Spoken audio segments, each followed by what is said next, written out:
On a souvent tendance à se dire que nous-mêmes, à notre échelle, on n'a quasiment aucun impact sur l'environnement et la société.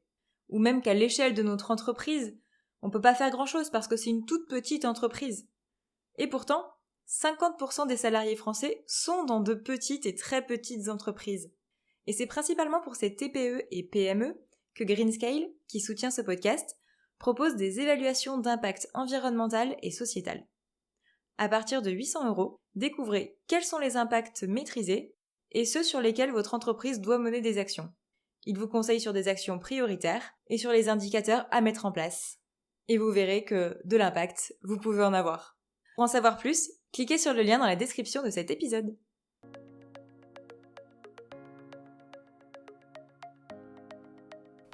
Bonjour et bienvenue dans Écolo au boulot.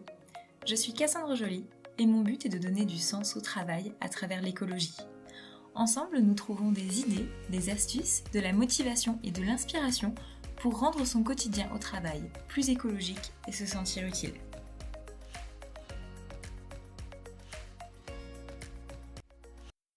Aujourd'hui sur le podcast, on va parler d'un sujet méconnu, mais hyper important pour le climat. J'ai nommé l'épargne et surtout l'épargne salariale. Vous savez, l'argent placé via votre entreprise que vous ne pouvez débloquer que sous certaines conditions. Cette épargne, mise entre les mains de gestionnaires d'actifs, peut financer, sans que vous le sachiez, de nouveaux projets d'énergie fossile. Et ça, même si c'est un fonds bas carbone, vert ou label ISR. Ça craint. Je dois avouer que la finance est un monde obscur pour moi. Et je suis ravie que Julie Sans Souci, chargée de campagne pour l'ONG Reclaim Finance, soit au micro d'Écolo au boulot aujourd'hui pour nous expliquer tout ça et nous aider à mettre des solutions en place pour financer la transition écologique plutôt que le gaz, le charbon ou le pétrole. Je vous laisse écouter cette super entrevue.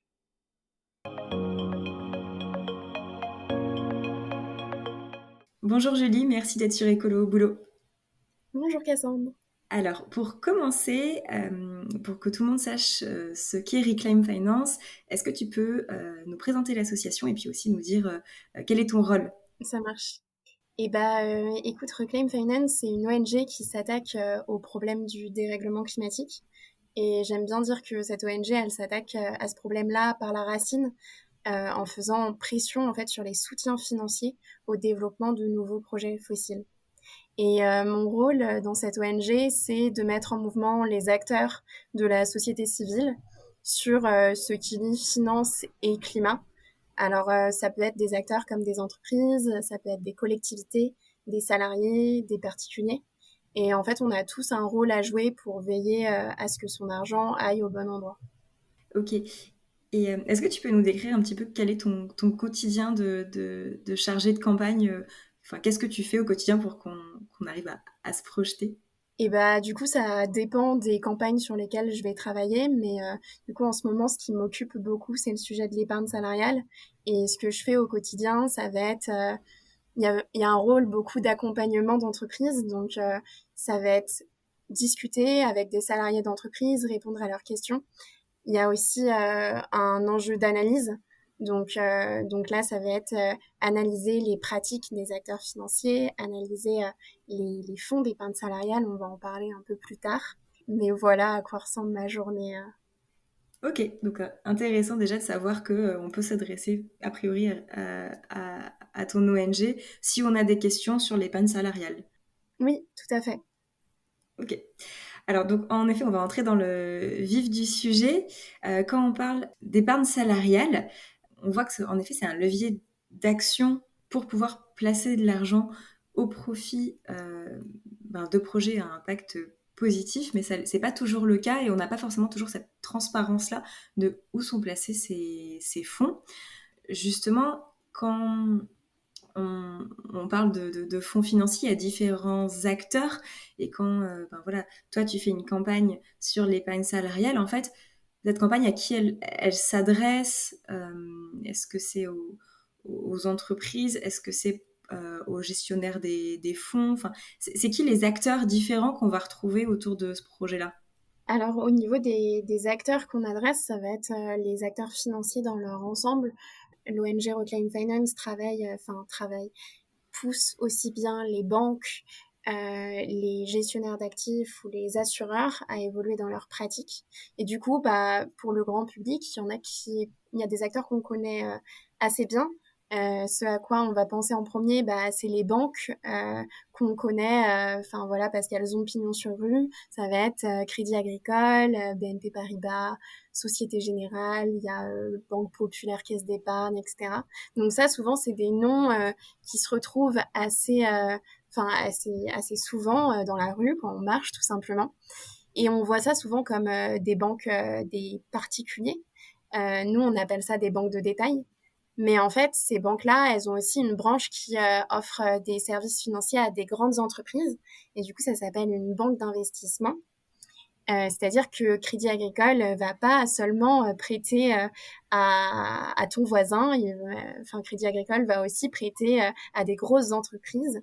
Et il faut savoir que les 60 plus grandes banques mondiales, elles financent énormément les énergies fossiles. Elles ont versé près de 5500 milliards de dollars aux énergies fossiles depuis l'accord de Paris, depuis 2016. Et du coup, on voit bien que ces banques-là, c'est des soutiens, des béquilles essentielles à l'économie, et là, en l'occurrence, à l'industrie fossile. Donc, c'est problématique. Et nos banques françaises, elles sont pas en reste dans tout ça. BNP Paribas, par exemple, c'est le premier soutien de BP, d'Eni, de Shell. Crédit Agricole, BNP Paribas, Société Générale, c'est les 3 premiers soutiens de Total Energy.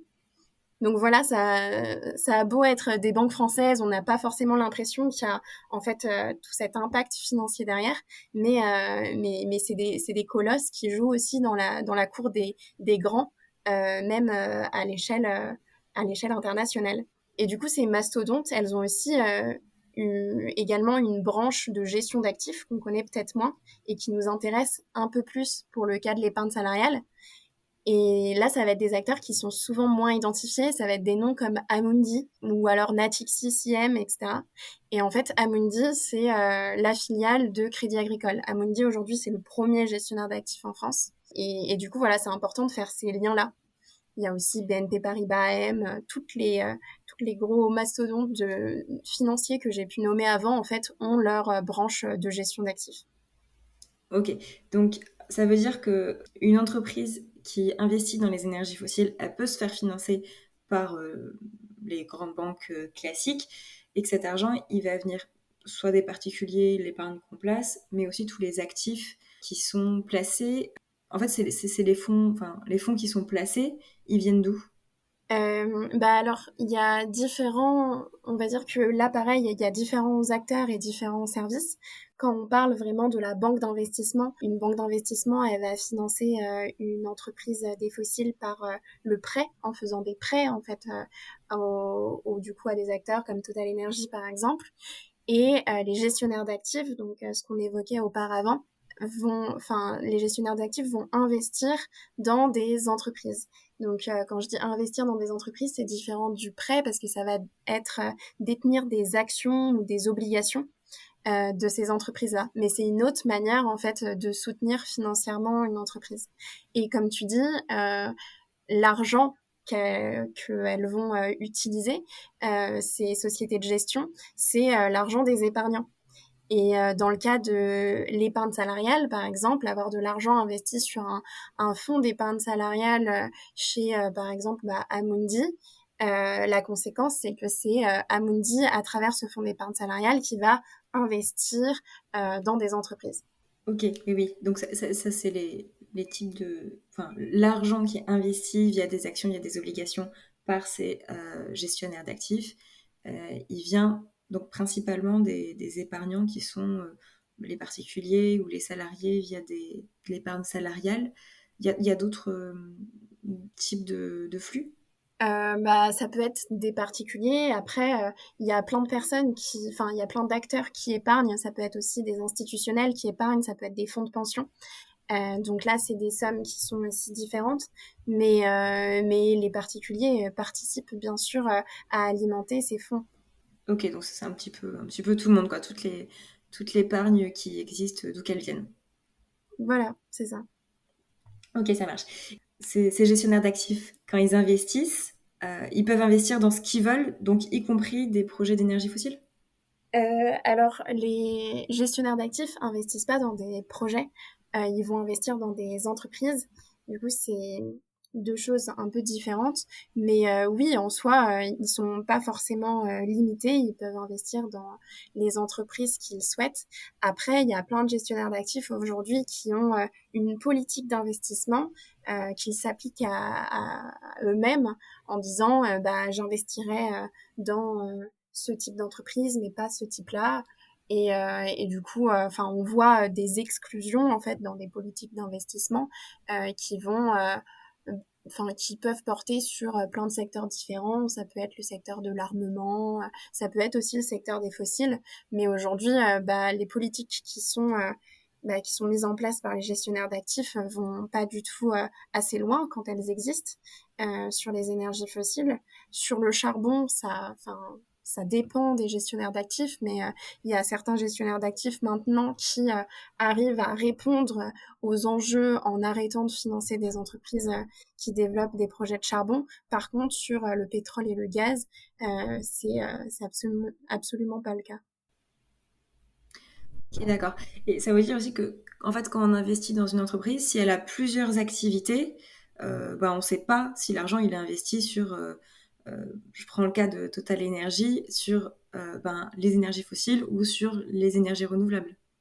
Non, c'est sûr. On peut pas flécher l'argent aujourd'hui. Donc, on considère que quand un gestionnaire d'actifs investit dans une entreprise comme Total Energy, c'est un peu comme un chèque en blanc. Après, du coup, Total Energy fait ce qu'il veut de cet argent.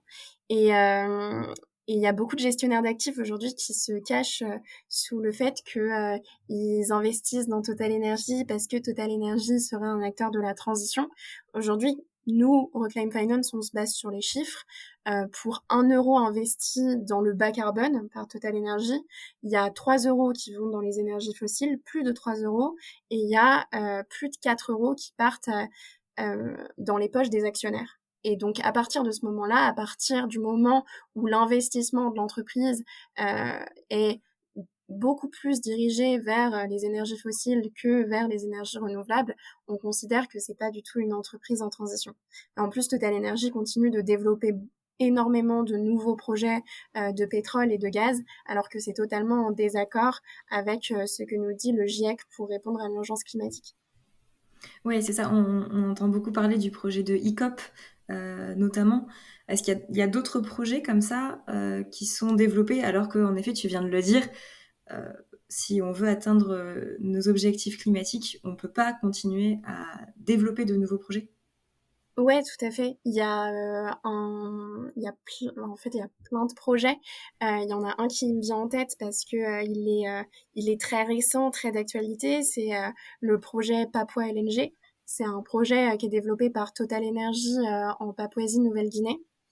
Et en fait, il comporte 9 nouveaux puits de gaz, un gazoduc qui est long de 320 km et qui passe par une mangrove, et 4 trains de liquéfaction. La liquéfaction, c'est en gros ce qui permet au gaz de passer à l'état liquide et ça permet de le déplacer plus facilement. C'est un processus qui est complexe, qui est coûteux, notamment en énergie. Et pour ce projet-là, on craint qu'il y ait des impacts sociaux, au-delà des impacts environnementaux voilà, qui sont évidents. On craint qu'il y ait des impacts sociaux conséquents parce qu'il y a un projet similaire qui a été développé par ExxonMobil, le PNG LNG, et qui a déjà donné lieu, lors de ces dernières années, à des violences entre les communautés et les forces armées, ainsi que des lourdes violations des droits humains. C'est allé jusqu'à la torture, et du coup, enfin voilà, c'est vraiment craint et décrié par les associations aujourd'hui écologiques et même les communautés locales qui s'en inquiètent. Et par exemple, pour ce projet Papua LNG, c'est Crédit Agricole qui est chargé d'accompagner Total Energy et les autres entreprises donc, qui participent à ce projet dans le montage financier du projet. Et ce montage financier, c'est évalué à plus de 10 milliards de dollars, c'est conséquent. Ok, donc si je résume, pour empêcher de nouveaux projets d'énergie fossile de voir le jour parce qu'on sait que ces projets-là, ils vont pas dans le sens de la transition écologique et de la neutralité carbone. Un des acteurs les plus importants qui fait que ces projets ils peuvent exister, ce sont les acteurs financiers. Et ces acteurs financiers-là, ils ont de l'argent parce que, en tant que particulier, on place de l'argent, mais aussi en tant que professionnel, on place de l'argent chez eux. Et donc, c'est pour ça que l'épargne de l'épargne salariale. Est-ce que tu peux nous expliquer déjà qu'est-ce que c'est exactement l'épargne salariale parce que ça ne concerne pas forcément tous les salariés. Et puis aussi, est-ce que en termes de ratio, est-ce que c'est plus important que l'épargne des particuliers? Est-ce que c'est pareil? Combien ça représente? Ça marche. Donc oui, l'épargne salariale, c'est quoi? C'est en fait une entreprise peut décider de mettre en place un mécanisme de redistribution des richesses dans l'entreprise à travers une prime. Il peut s'agir d'une prime de participation, d'une prime d'intéressement. Donc là, c'est en fonction de l'accomplissement d'objectifs professionnels, par exemple. Ou en ce moment, il y a aussi, ça a été créé il n'y a pas longtemps, c'est la prime Macron, qui s'appelle maintenant prime partage de la valeur. Et là, le montant est librement décidé par l'employeur.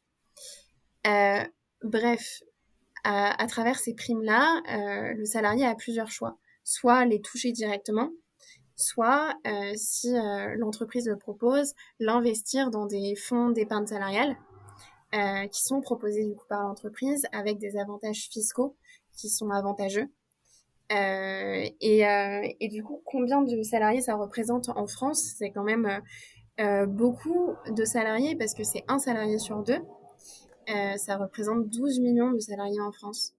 Et, et ce qui est intéressant aussi, c'est de voir que pour beaucoup de salariés, ça a été la première fois qu'ils investissaient sur les marchés financiers parce que ça peut être des personnes qui n'ont pas forcément d'assurance vie ou de plan épargne action, etc. Et il y a un côté facile parce que c'est aussi l'option par défaut.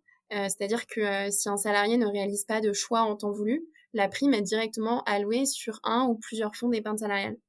Et du coup, c'est d'autant plus important de former ces salariés, ces nouveaux épargnants à ces sujets-là qui connaissaient pas forcément avant. Et donc, pour répondre à ta question, ça représente combien d'argent? Ça représente 162 milliards d'euros. C'est un montant qui est considérable. C'est 3 fois le budget du ministère de la Transition écologique, pour te donner un peu un ordre de grandeur. Et puis, ce budget-là, il gagnerait réellement à être alloué du coup au service de la transition, même si c'est pas le cas aujourd'hui. Ok, parce qu'aujourd'hui, concrètement, ces 162 milliards d'euros, ils sont investis comment? Et ils sont investis du coup au bon vouloir des gestionnaires d'actifs, on va dire. Et ce qu'on constate, c'est que 60% des fonds d'épargne salariale aujourd'hui investissent dans des entreprises qui développent des nouveaux projets fossiles. Ça peut être des centrales à charbon, ça peut être des puits pétroliers, des puits gaziers, voilà. Ouais, donc ce que tu me dis, c'est qu'en fait, moi, si je suis salariée dans une entreprise où mes primes, si je décide pas, elles sont mises automatiquement en épargne salariale, il y a peut-être 60% de chance pour que, en fait, je finance des centrales à charbon comme ça. Ouais, c'est ça, totalement. Et finalement, le salarié, bien souvent, il n'a pas totalement le choix de financer des entreprises qui développent des projets d'énergie fossile aujourd'hui. Parce que même si on entend aujourd'hui de plus en plus parler de l'investissement responsable et qu'on responsabilise de plus en plus l'épargnant dans l'orientation de son argent, il y a un peu un danger à ça parce qu'on déplace la responsabilité d'un acteur financier, la responsabilité du gouvernement à une responsabilité individuelle où le salarié serait le seul responsable de l'allocation de son argent. Mais en fait, aujourd'hui, bien souvent, le salarié, il n'a pas de réelles alternatives. Ouais, en fait, soit tu prends ta prime, mais si tu veux l'investir, t'as qu'une seule solution qui est proposée par ton entreprise et tu peux pas choisir de faire autrement. Alors souvent, ton entreprise te propose différents fonds et c'est là où peut-être que c'est important de préciser pourquoi il y a pas vraiment d'alternative aujourd'hui. C'est parce que déjà ça se joue au niveau des acteurs C'est-à-dire que les acteurs qui gèrent l'épargne salariale aujourd'hui sont extrêmement peu nombreux. Le marché est extrêmement concentré.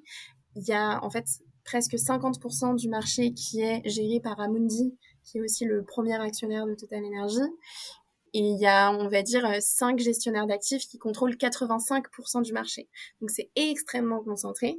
Parmi les 5 acteurs, tu as Amundi, Natixis IM, BNP Paribas AM, Crédit Mutuel AM, AXA IM.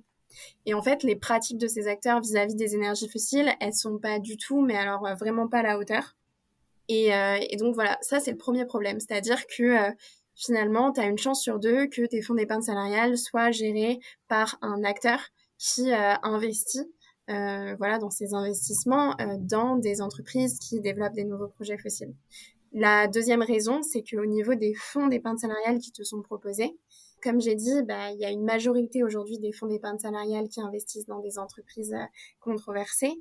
J'ai également en tête la dernière étude d'Epsor qui est une plateforme de distribution d'épargne salariale et enfin voilà, qui indique que Total Energy apparaît comme la 5e entreprise investie dans les fonds d'épargne, tout secteur confondu. Et au-delà de ça, il y a plusieurs fonds en fait qui sont commercialisés comme étant des fonds responsables, mais en fait quand on enlève le vernis de certains fonds dits d'investissement responsable, on se rend compte que c'est la même chose. Par exemple, il y a un fonds que j'ai analysé pour le compte d'une entreprise qui s'appelait BNP Paribas Action Euro Bas Carbone. Sur la fiche d'identité du fonds, c'était écrit que les contraintes environnementales et bas carbone étaient partie intégrante des contraintes de construction du portefeuille. Et finalement, en regardant ce qu'il y avait dans le fonds, dans les détails, il y avait 3 développeurs des énergies fossiles, Total Energy, Eni et Repsol. Et donc là, on peut se dire que même un salarié qui a toute la bonne volonté du monde et veut investir son argent de manière responsable, finalement, il faut encore qu'il aille creuser, vraiment regarder dans les détails pour être sûr que son argent est à l'abri de ces projets-là. Ouais, parce que c'est vrai que moi, par exemple, j'y connais rien. Si je vois un label ISR, donc investissement socialement responsable, je vais faire confiance. Je vais me dire, c'est bon, ils font le travail pour moi de vérifier. Et en fait, ce que tu es en train de dire, c'est que c'est pas forcément le cas. C'est-à-dire que le cahier des charges aujourd'hui du label ISR, même si en ce moment il y a une refonte du label ISR et du coup c'est peut-être sur le point de changer. Aujourd'hui, le cahier des charges, en tout cas, n'excluait pas des entreprises comme Total Energy ou Repsol qui développent des nouveaux projets d'énergie fossile. Alors que, tu l'as dit toi-même, du coup, le GIEC, mais également l'Agence internationale de l'énergie, nous dit que pour limiter le réchauffement climatique en dessous d'1,5 degré, il faut cesser d'investir dans ces nouveaux projets d'énergie fossile. Et la défense, souvent, de ce que j'entends, en tout cas, la défense des acteurs financiers, c'est de dire que finalement, il ne faut quand même pas être hypocrite parce que on utilise tous de l'énergie, la plupart des gens ont encore des voitures thermiques, donc il faut bien pouvoir les alimenter, et donc il faut continuer à financer ces entreprises-là. Est-ce que ça, en tout cas pour les exploiteurs, pour tous les investissements qui ont déjà été réalisés pour les maintenir à niveau, pour pouvoir continuer à les utiliser et peut-être faire du démantèlement un jour. Voilà. Est-ce que ça, c'est, selon toi, un argument qui s'entend ? Alors oui, bien sûr.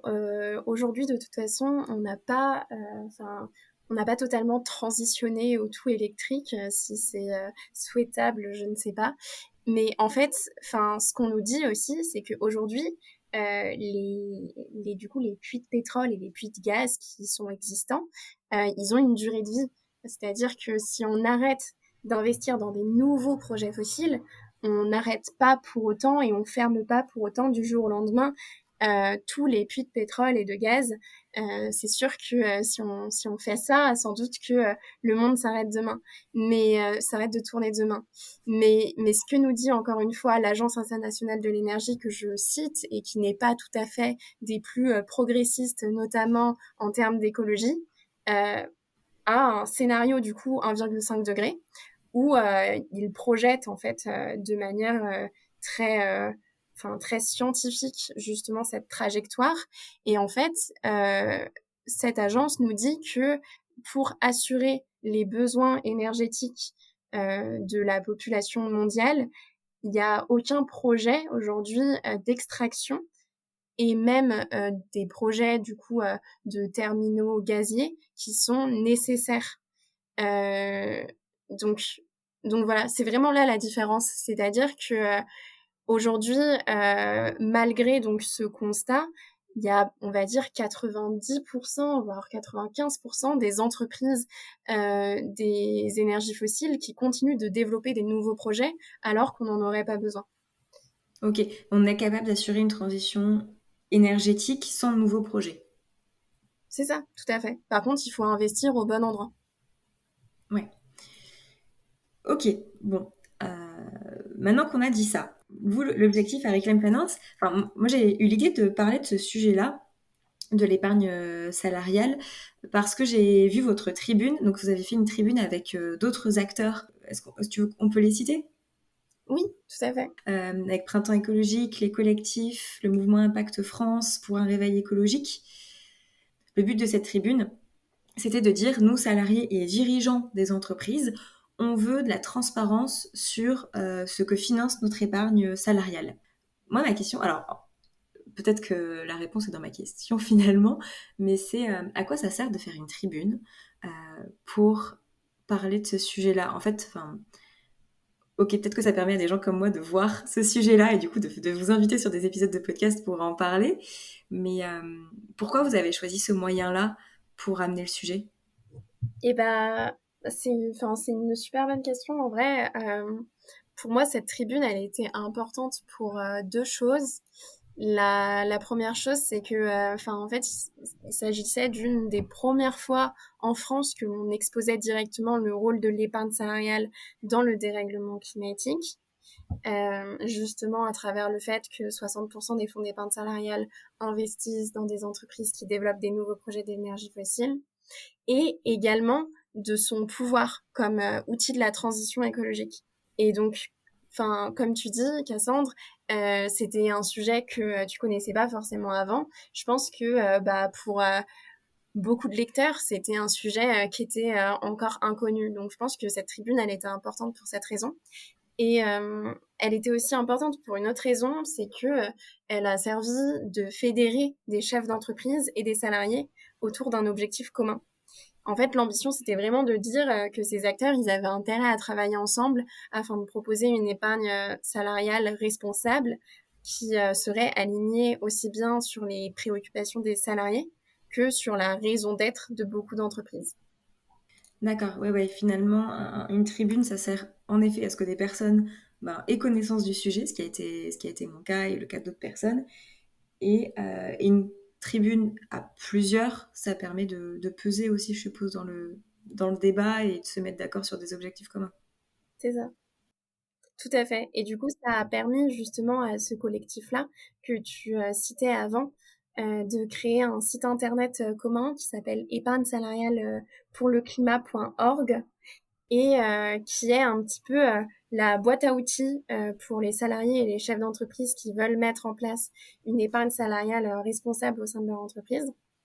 Et donc, sur ce site internet, d'ailleurs, il va se passer plein de choses en octobre prochain. Du coup, je sais pas vraiment à quelle date les personnes écoutent ce podcast, mais du coup, sur ce site internet, il y aura vraiment une boîte à outils détaillée qui permettra d'accompagner les différents acteurs, donc je disais salariés, chefs d'entreprise, dans 3 étapes clés pour mettre en place cette épargne. C'est la compréhension, d'abord la compréhension des enjeux, justement en faisant analyser ses propres fonds d'épargne salariale, en se renseignant sur les pratiques de son gestionnaire d'actifs.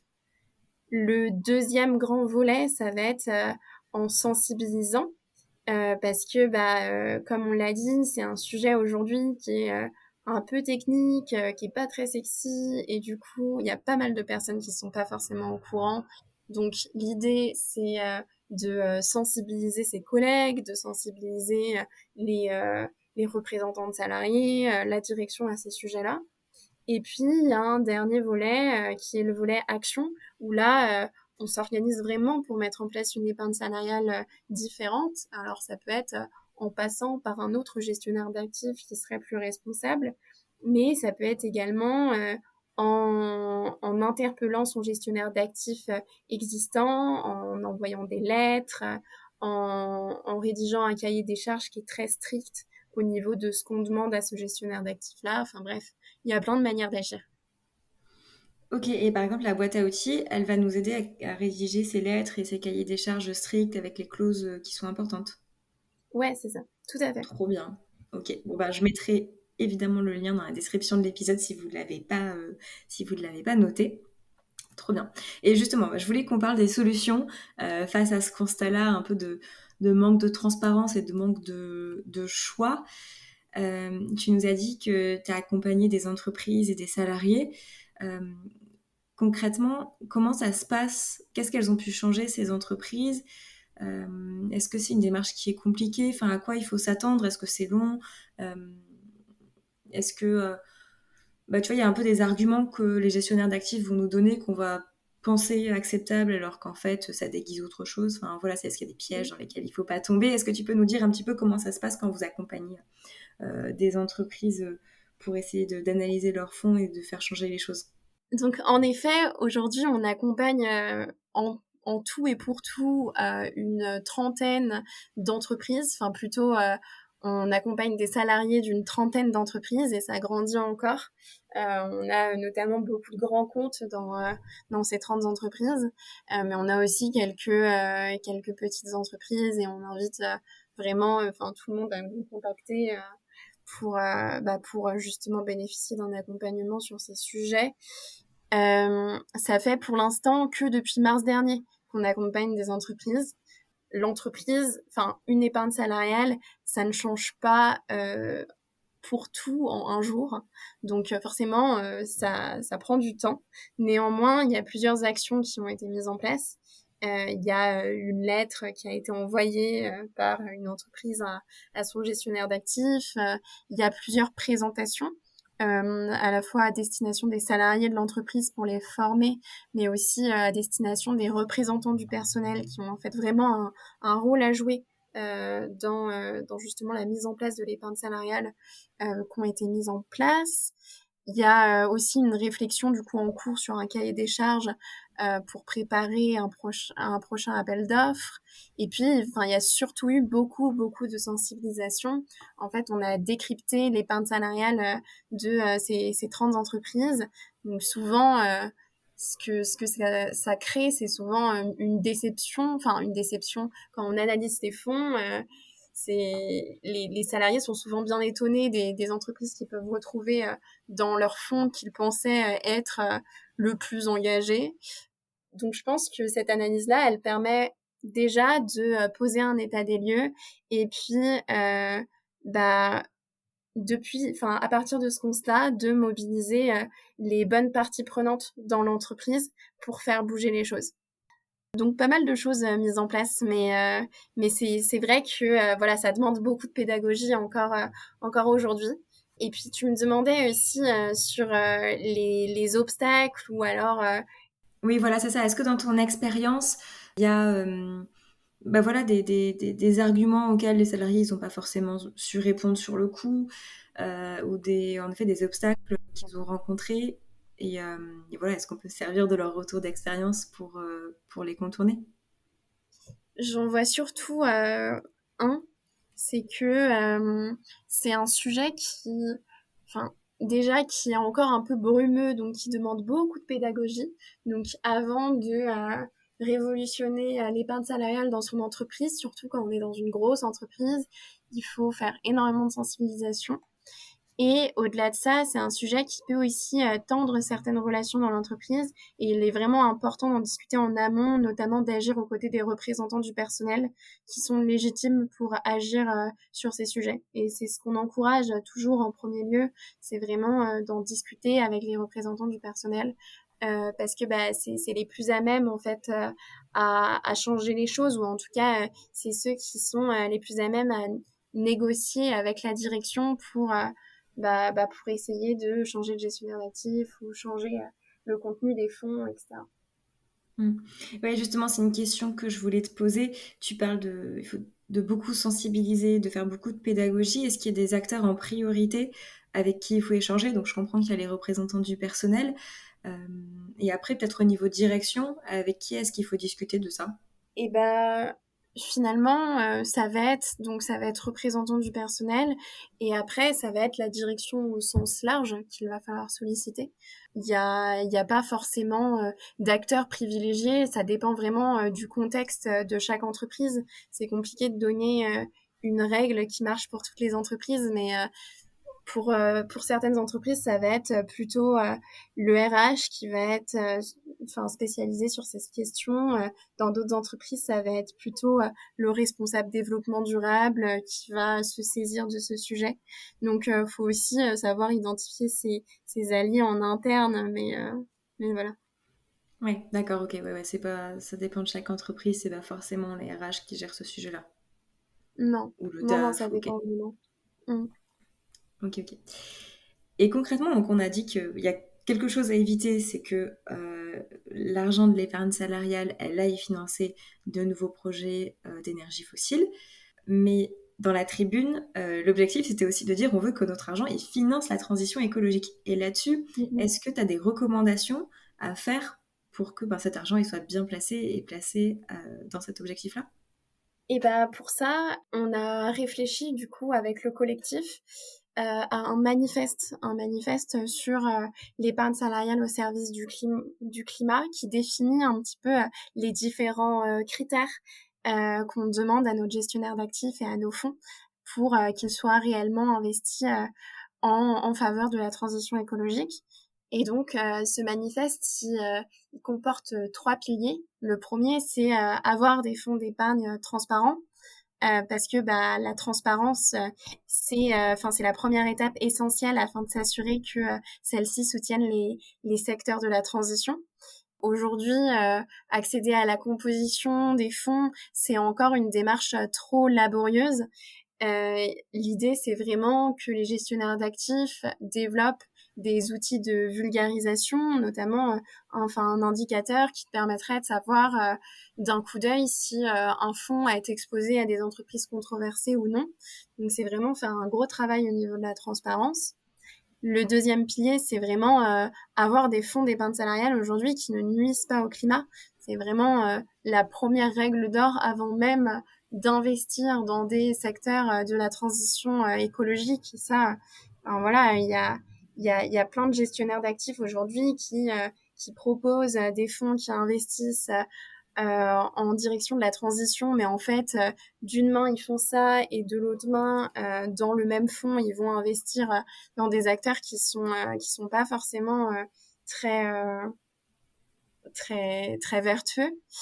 Et du coup, l'idée, c'est vraiment de se dire, OK, en fait, on ne veut pas, dans nos fonds d'épargne salariale, voir d'entreprises qui développent des projets fossiles, que ce soit des mines, des infrastructures, des centrales à charbon, ou alors des nouveaux champs et infrastructures de pétrole et de gaz. On exclut de principe toutes ces entreprises qui développent ces projets qui sont incompatibles avec avec l'urgence climatique de nos. Et le troisième pilier, c'est avoir un gestionnaire d'actifs réellement engagé. Parce que voilà, l'épargne salariale, ça représente qu'une partie des montants investis par un gestionnaire d'actifs.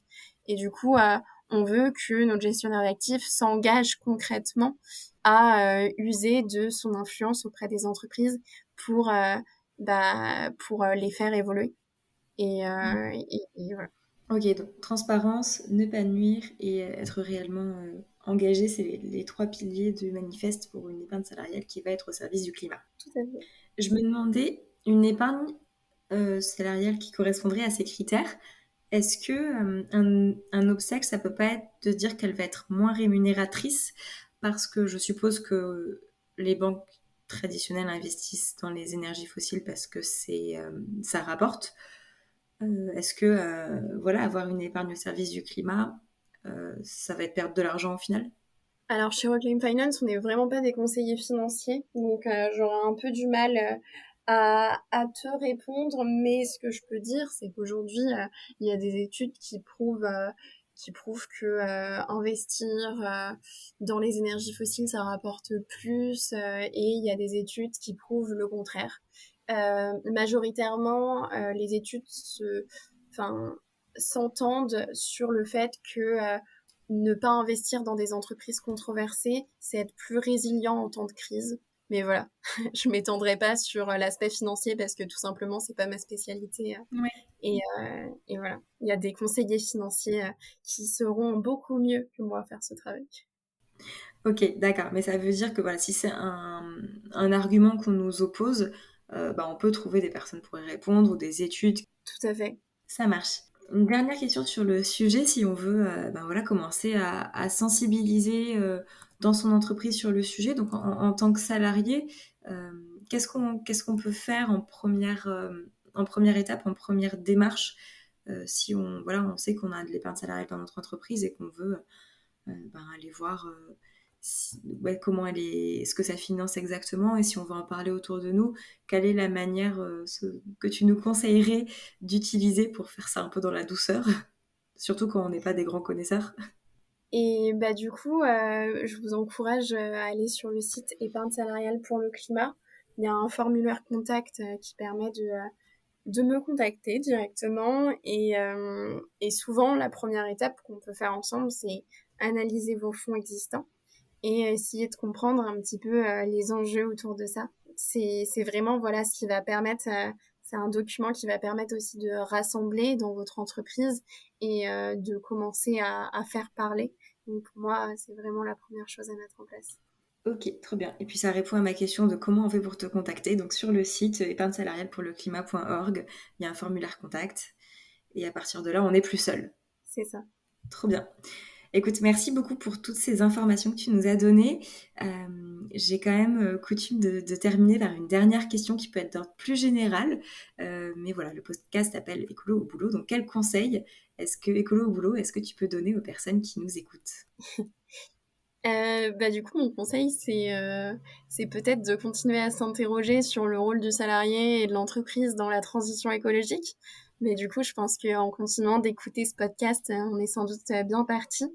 Et puis, sans oublier le levier financier. Voilà, on a parlé d'épargne salariale, mais il y a également le sujet de la trésorerie, par exemple, en entreprise, qui mérite d'être interrogé.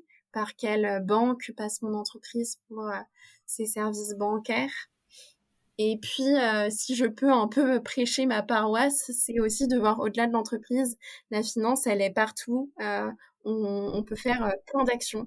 On peut changer de banque, on peut s'interroger sur l'impact de son assurance vie, de son assureur. C'est pas, par exemple, la même chose d'être chez AXA ou d'être à la Maïf. On peut même interpeller les élus locaux sur le choix du prêteur des collectivités. Bref, il y a plein de leviers d'action possibles. Et du coup, j'en profite pour mentionner un autre site internet qui s'appelle change-2-banque.org et justement qui permet à tous les acteurs, enfin peu importe si vous êtes du coup un chef d'entreprise, ou juste un particulier, ou si vous voulez vous interroger sur les sujets de collectivité, peu importe votre profil, on vous accompagne pas à pas dans justement le passage à l'action.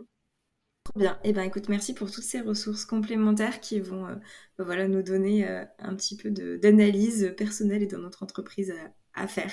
Merci beaucoup, Julie. Merci à toi, Cassandre.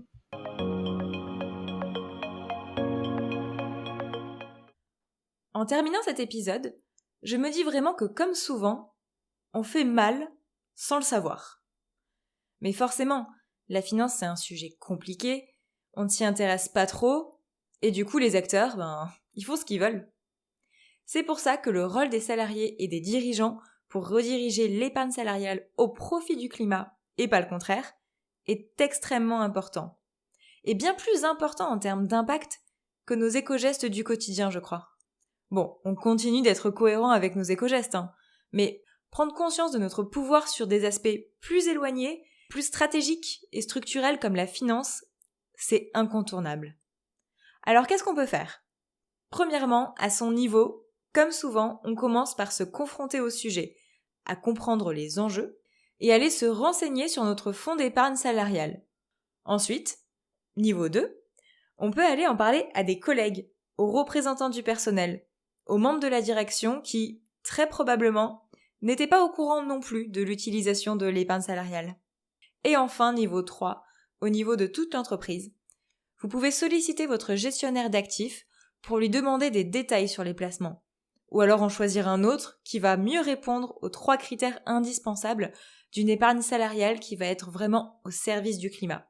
Ces critères, c'est la transparence de votre fonds, le fait de ne pas nuire à l'environnement, et donc de ne pas financer de nouveaux projets d'énergie fossile, et être réellement engagé pour la transition écologique. Pour tout ça, vous pouvez aller sur le site épargnesalarialepourleclimat.org, c'est tout attaché, et utiliser la boîte à outils ou solliciter Julie directement qui pourra vous accompagner. Je vous mets le lien dans la description de cet épisode. Un grand merci d'avoir écouté cet épisode jusqu'au bout, bravo, parce qu'il était quand même un peu technique, donc félicitations. Et si vous cherchez d'autres idées, je vous conseille mon livre Écolo au boulot, 60 éco-défis pour agir, publié aux éditions Jouvence et disponible chez vos libraires. Maintenant, à vous de jouer. Ciao!